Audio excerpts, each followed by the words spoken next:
seperti itu. Kemudian sel-sel yang kecil-kecil itu akan berkumpul membentuk jaringan. Bagian terkecil dari tubuh manusia namanya sel, sel-sel berkumpul menjadi jaringan. Sel yang seperti apa? Sel yang sama bentuknya, sel yang sama fungsinya. Jadi kalau misalnya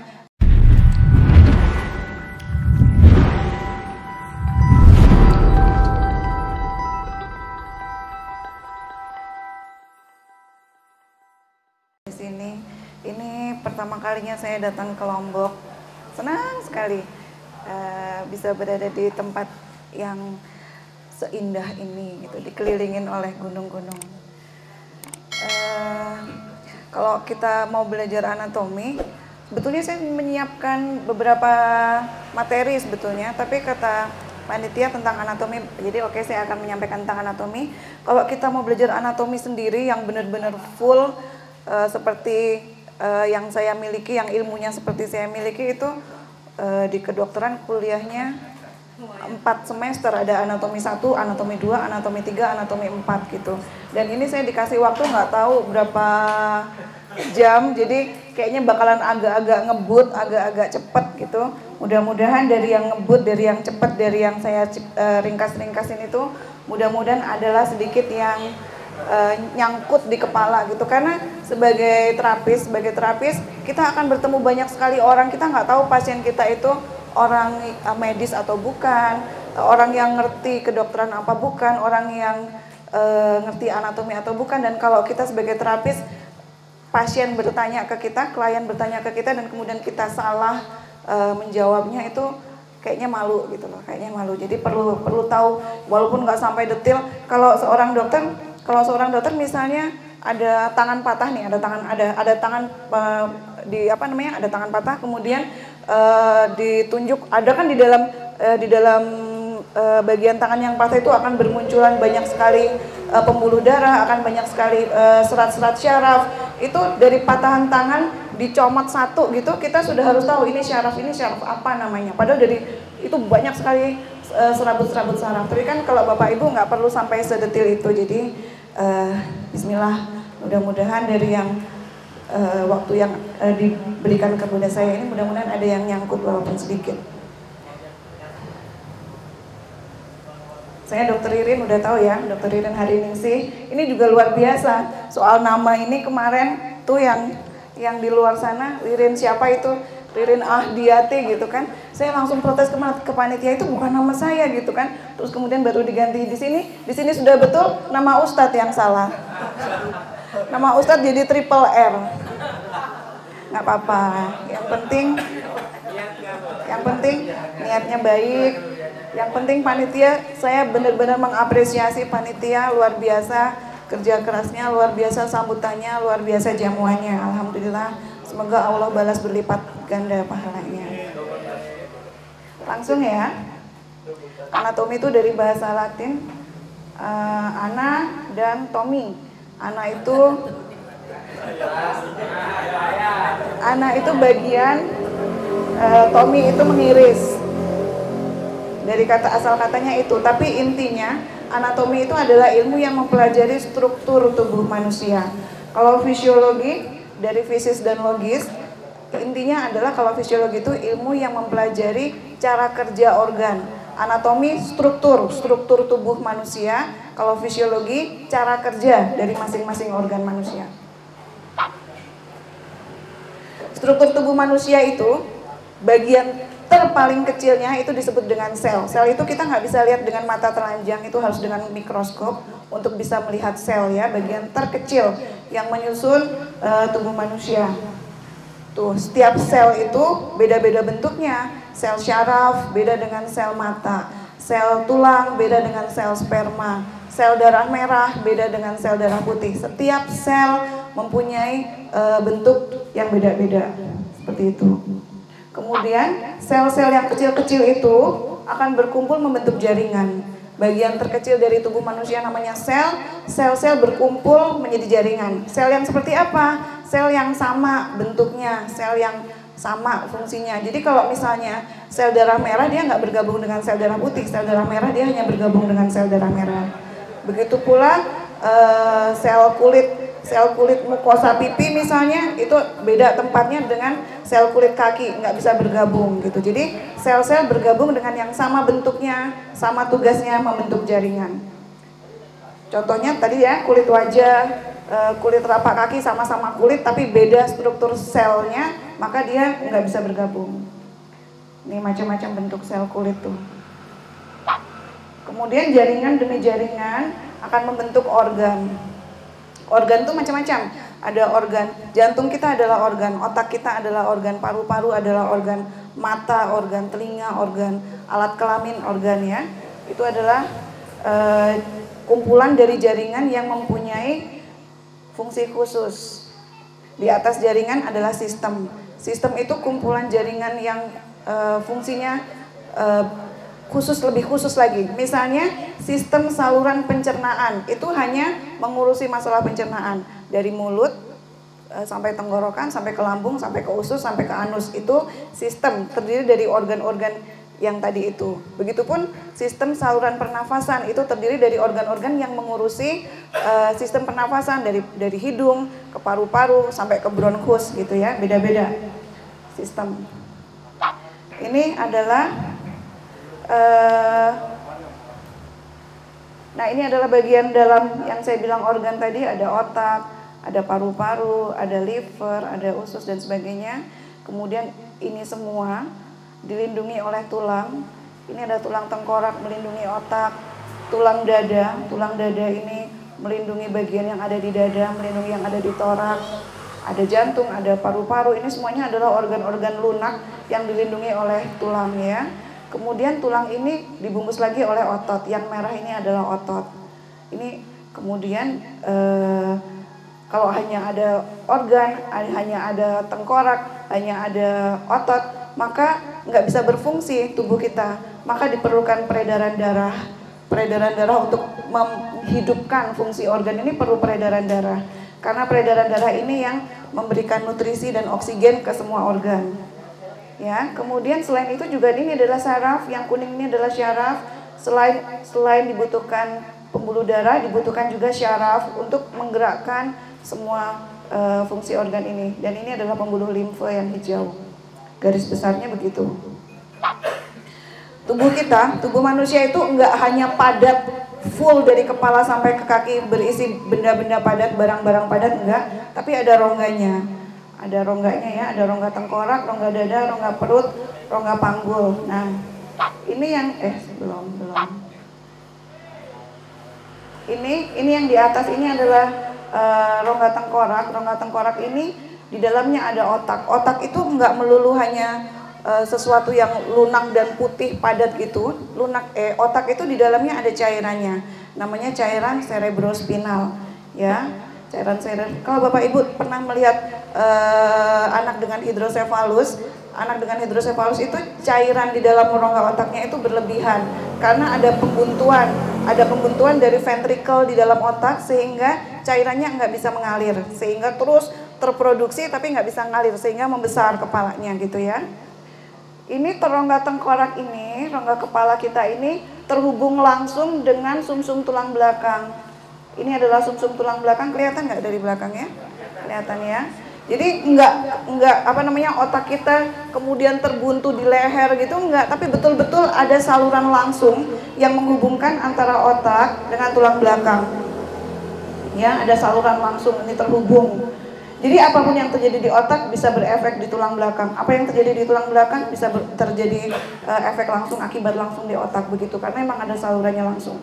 Sama di dalam rongga tulang belakang ini juga bukan hanya ada syaraf utama, bukan hanya ada syaraf terbesarnya, tapi juga ada cairannya. Jadi cairan cerebrospinal itu ada di otak, ada di sini, ada di sumsum tulang belakang. Rongga lain adalah rongga dada. Di sini ada jantung, ada paru-paru, kemudian ada rongga perut. Di sini ada lambung, ada liver, ada usus dan sebagainya. Rongga panggul itu bagian bawah. Rongga panggul itu tempat rahim, tempat organ-organ reproduksi di bagian bawah ya. Antara rongga dada dengan rongga perut itu ada sekat rongga ini, ada pembatas yang tebal namanya diafragma. Diafragma itu pembatas yang sangat tebal, membatasi rongga dada dengan rongga perut. Begitu pula di antara rongga perut dengan rongga panggul itu juga ada pembatasnya. Dok, mau tanya dok, yang saluran langsung itu namanya apa? Ini namanya yang mana? Yang saluran langsung dari otak ke punggung itu apa namanya? Salurannya ini sumsum tulang belakang. Iya.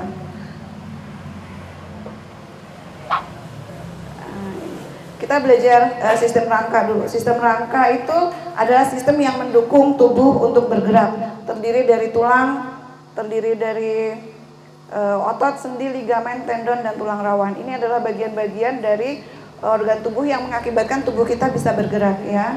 Terdiri dari tulang, ini adalah tulang, kemudian ini adalah otot, kemudian ini adalah sendi, ligamen, dan tendon.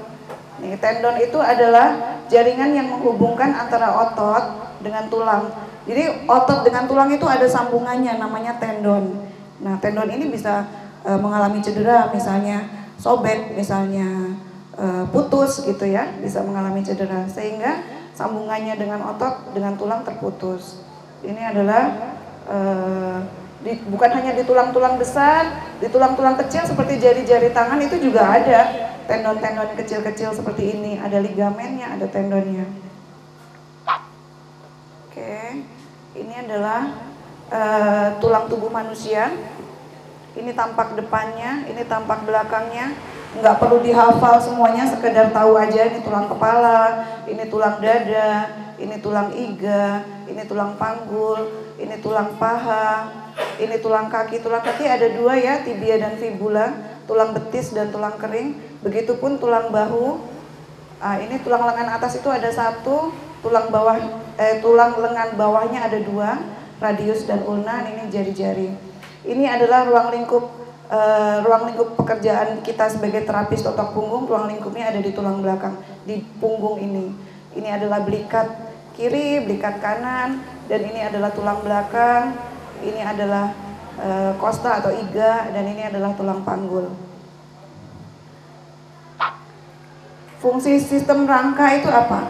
Yang nomor satu, tulang-tulang kita dari kepala sampai ke kaki itu fungsinya adalah memberi bentuk kepada tubuh kita. Bayangkan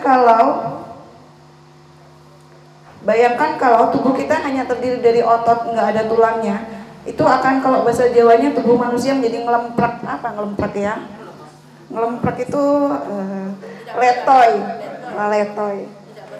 Karena nggak ada struktur tulang yang menegakkan tuh. Kemudian dia juga menentukan postur dan tinggi tubuh manusia.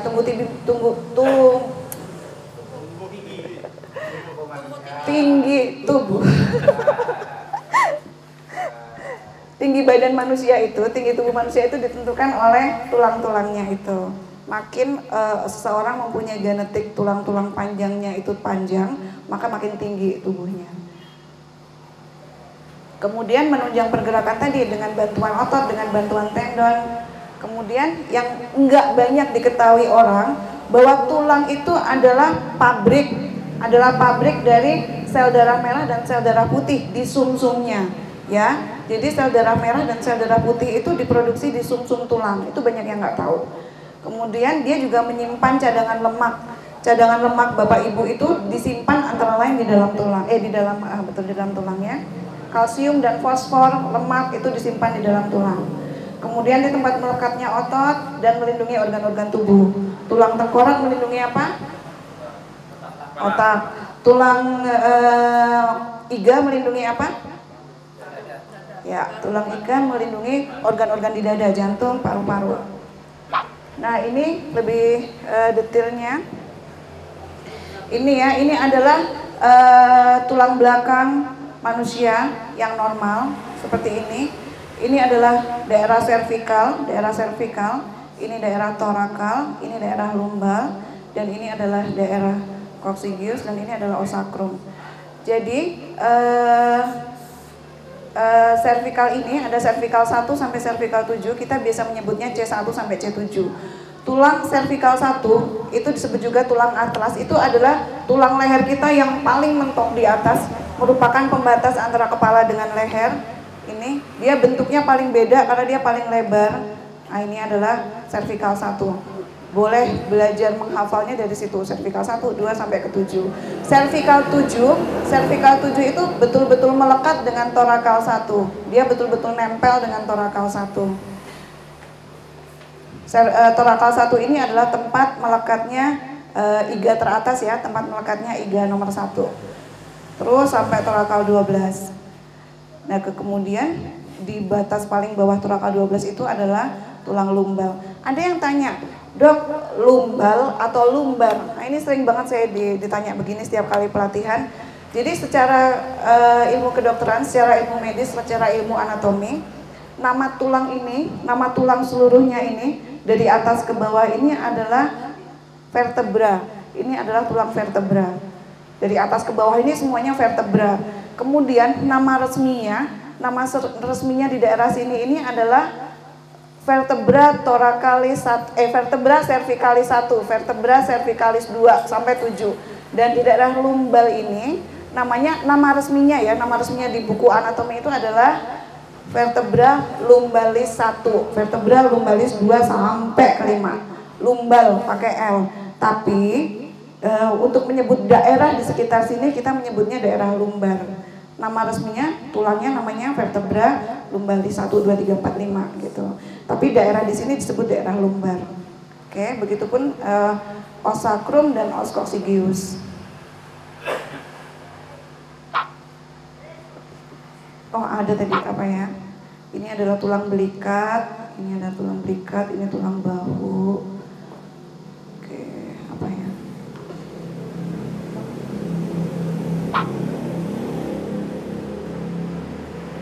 Nah, ini adalah potongan melintang tulang. Potongan melintang tulang ini adalah gambaran yang tadi mungkin Bapak Ibu susah membayangkan bagaimana tulang itu bisa lepas dari tempurungnya. Ini adalah tulang dan ini adalah tempurungnya. Karena suatu trauma atau karena suatu kejadian yang jatuh atau apa gitu ya, terbentur gitu, trauma fisik gitu, ini tulang bagian ini bisa lepas, bisa meloncat gitu dari tempurungnya.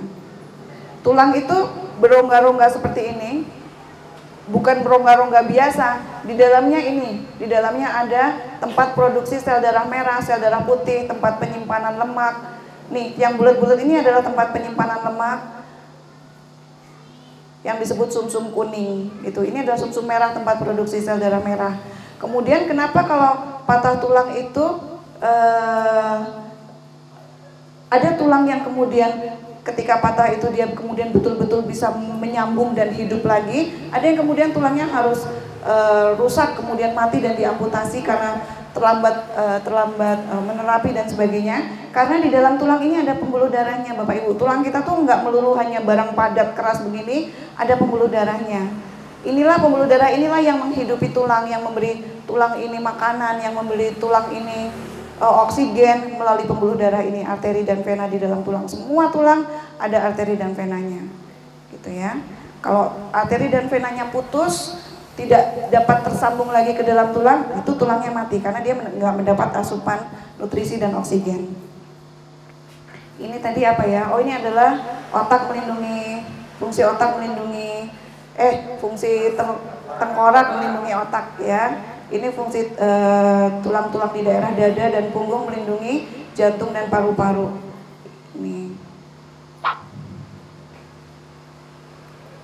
Nih ya, kalau tulang di daerah panggul Allah ciptakan sedemikian sempurnanya untuk melindungi janin, sehingga janin terhindar dari benturan dan kecelakaan. Tulang di daerah panggul. Nih ya, ini panggul yang kosong, panggul yang nggak ada bayinya, ini panggul yang ada bayinya, dilindungi oleh tulang panggul dan tulang pubis. Kenapa kok nggak seluruh perut aja dikasih tulang sama Allah gitu kan? Supaya betul-betul aman, kenapa nggak seluruh perut aja dikasih tulang gitu sama Allah? Karena kalau kemudian bayi itu mengalami hambatan untuk dapat lahir normal melalui bawah, melalui vagina, maka perut yang harus dibuka. Kalau perut itu penuh dengan tulang, gimana ngebukanya lewat perut ya kan? Jadi begitu. Allah tuh nggak ada yang salah. Allah tuh maha sempurna menciptakan segalanya, nggak ada yang salah, nggak ada yang keliru.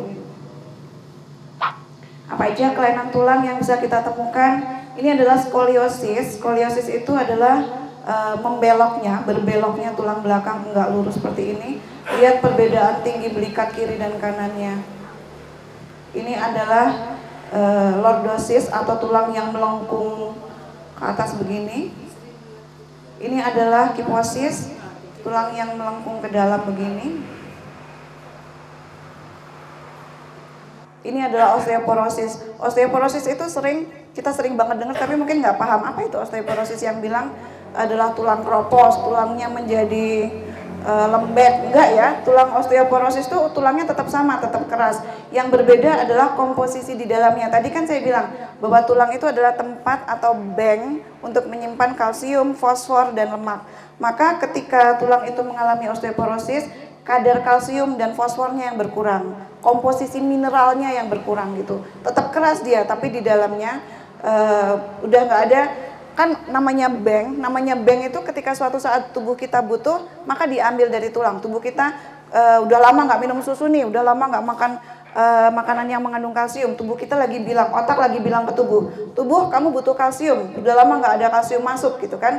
Maka tubuh mengambil dari tulang, terus diambil, tapi nggak pernah dimasukin lagi, nggak pernah dikasih asupan lagi, akhirnya tulang menjadi osteoporosis gitu ya.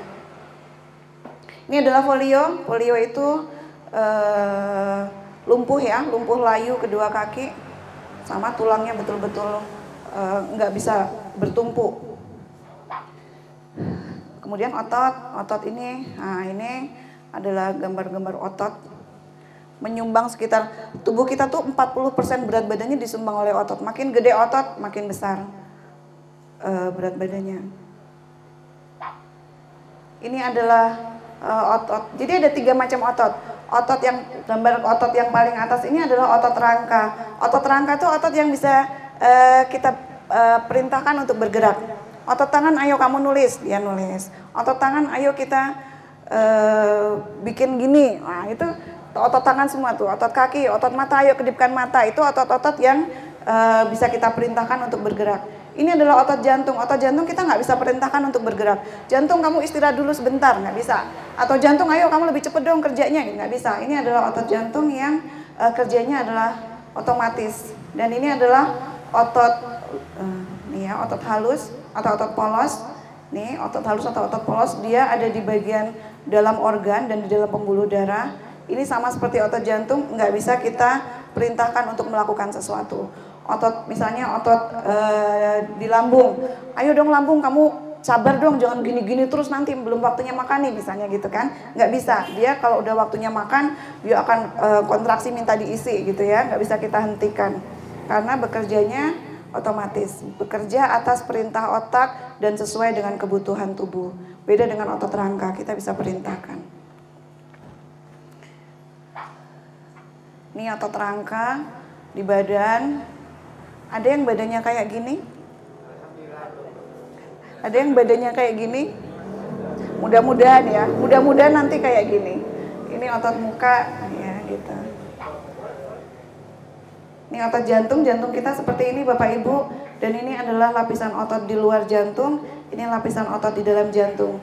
Jangan dikira jantung nggak ada ototnya, ada. Dan jantung itu berkontraksi karena otot jantung itu bisa memanjang, memendek begitu.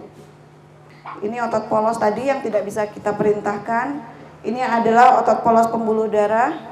Pembuluh darah kita, arteri itu ada 3 lapisan ototnya ya, tebal. Ini adalah otot polos di bagian paru-paru, di bagian bronkus ya. Ini perhatikan Bapak Ibu, kalau seseorang mengalami sesak nafas karena asma itu adalah akibat, kalau ini adalah bronkus.